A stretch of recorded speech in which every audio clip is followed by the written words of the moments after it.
Years ago, when I was in jail, I used to pray every night.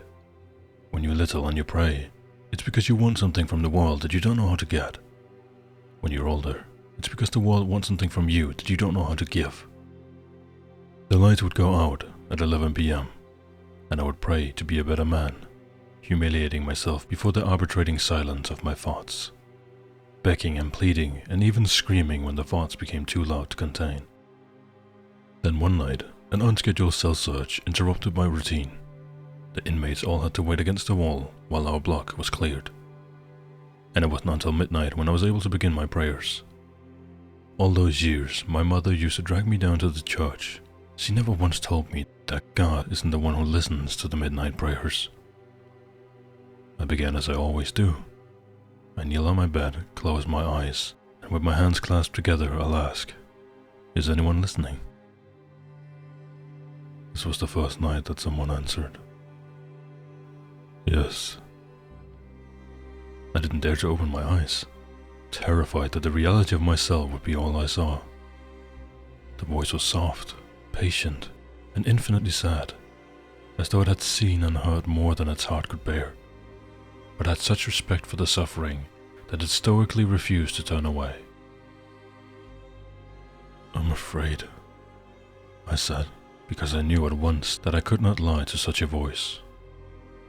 "I'm afraid that I'm going to die in here, that the world has decided who I am because of one mistake, and that there's nothing I'll ever be able to do to convince them otherwise."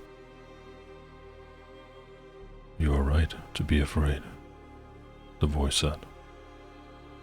"You will die in this cell." My whole body went tense. For a moment I thought I was talking to a god who was trying to screw with me, but the calm certainty of the voice was enough for me to keep my eyes closed and believe. If I couldn't have faith here and now, what hope did I ever have? "But that doesn't mean that this is the end. Your body has been branded and discarded," the voice continued. "Do not waste any more time trying to save what is already lost.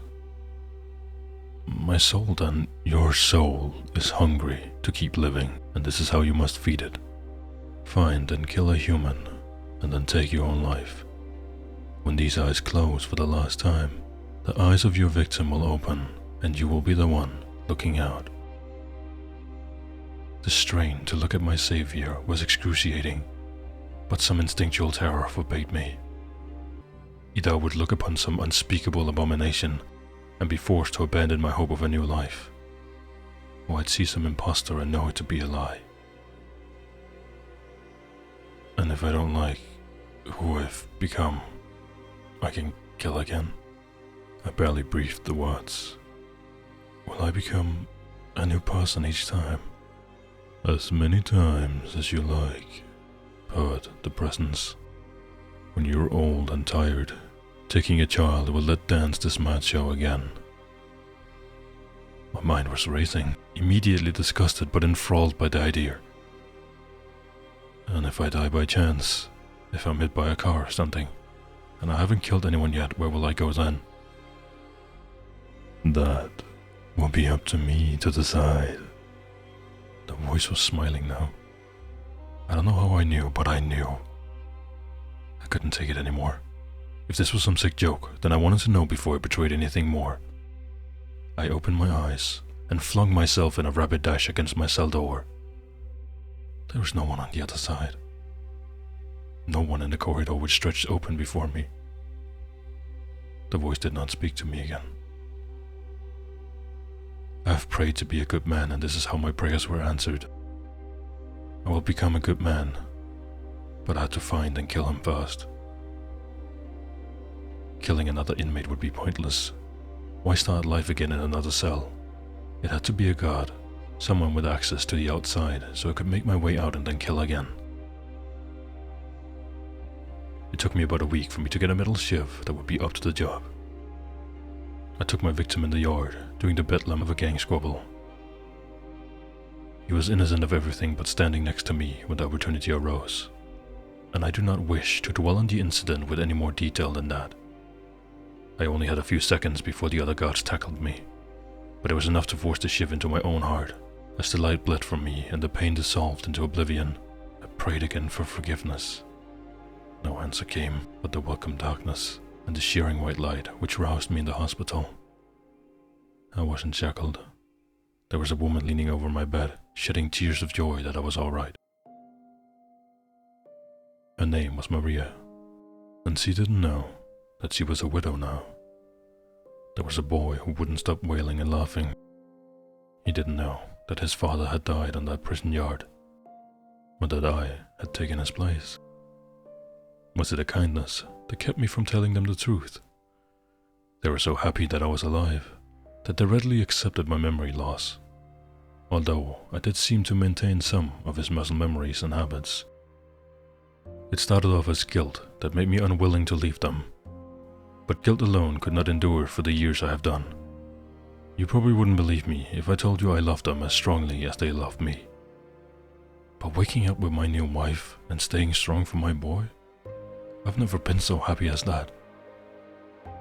I lived with them for 5 years until I suffered a minor heart attack.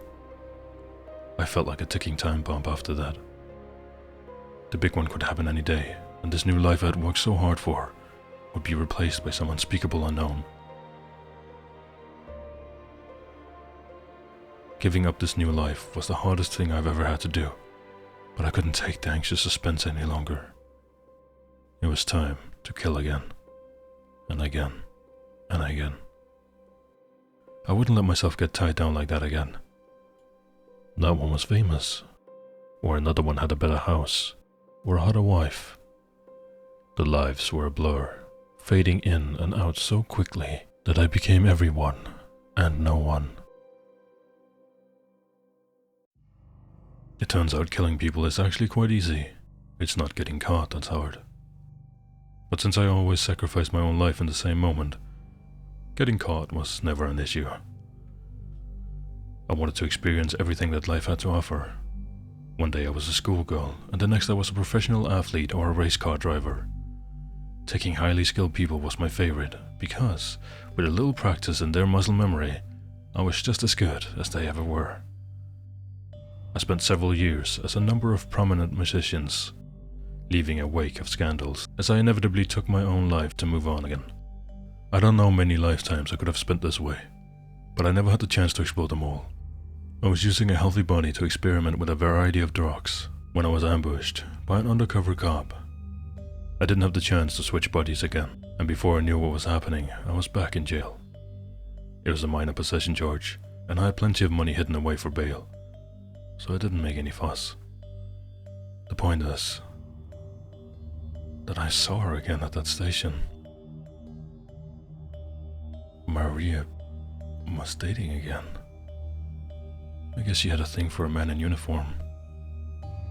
Seeing her sitting and laughing, knowing that she moved on from me so easily, it just made my blood boil. I guess I hadn't realized until that moment that throughout all the glamorous lives I've lived over the last few years, I hadn't once been as happy as I was when I was with her. It wasn't as easy as I thought to slip back in. I killed her new boyfriend without trouble, but she didn't stay with me long. It was as though she noticed the change right away, dumping me almost as soon as I stepped foot in her house. I took 2 more bodies, trying to seduce her only to be turned away each time. Frustrated, I consented to bide my time, waiting until she began dating again, so that I could replace him and have her. 3 boyfriends later, the same story each time. I killed each of them, only to be rejected the moment I appeared in their body. It seemed as though she could sense my presence somehow, but each time she turned me away, I only wanted her more. It didn't help that she was becoming unstable. I hadn't counted on how psychologically devastating it must have been to continue dating new people and yet sense that they're all the same. She practically stopped going outside altogether, and I was going crazy trying to figure out how to reach her. You don't know how much it hurt me to tell you what happened next. This is my confession though, and before God and man and otherwise, I wish my sins be known. There was one person in her life that Maria would never abandon, and children are always the easiest targets. I caught him leaving school one day. He's been taking the bus since his mom started locking herself in.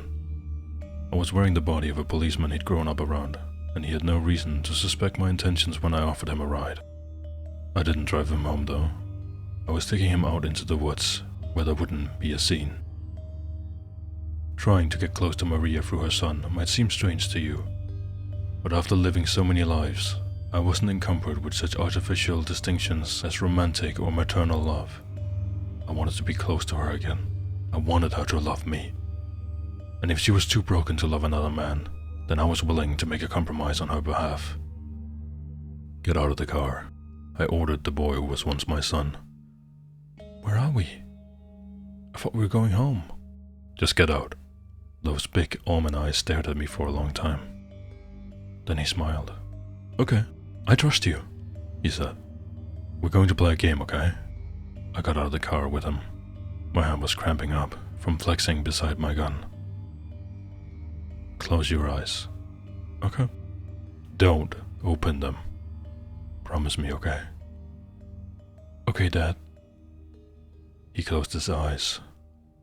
My blood froze. Why did you call me that? I asked. Sorry. His little brow furrowed in deep thought. I don't know. It's just that you smell like him. Only I don't feel it in my nose. Where do you feel it?